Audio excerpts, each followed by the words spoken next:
जय श्री राम। चैत्र शुक्ल कामदा एकादशी। भगवान कृष्ण बोले, युधिष्ठिर, चैत्र मास के शुक्ल पक्ष की एकादशी का नाम कामदा है। इसका महात्म्य राजा दिलीप के गुरु वशिष्ठ से पूछा था।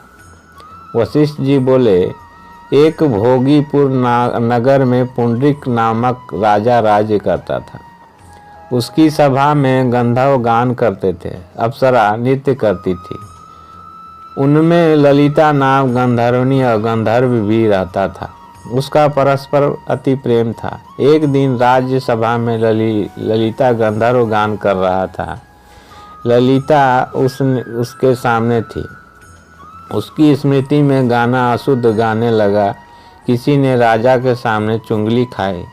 राजा को क्रोध उत्पन्न हुआ। ललिता को बुलाकर कहा, तुमने मेरी सभा में स्त्री की स्मृति कर अशुद्ध गाना गाया, इस कारण शाप देता हूँ। तू राक्षस बनकर कर्म का फल भोग। पुंडरीक के शाप से ललित का मुख विकराल हो गया। भोजन मिलना मुश्किल हो गया। भूख से दुखी हो गया। उसकी स्त्री ने सुना तो यह भी वन में उसके पीछे विचरने लगी। उस वन में श्रृंगी ऋषि का आश्रम था। ललिता ने मुनि की शरण में जाकर पति के उद्धार को उपाय पूछा। मुनि बोले, कामदा एकादशी व्रत का विधि सहित व्रत करके पति के अर्पण उसका फल कर दो, निश्चय ही वह स्वर्ग को प्राप्त करेगा। अतः ललिता ने कामदा एकादशी व्रत का रात्रि को जागरण किया, दीप जलाए, प्रभु के गुण गाए।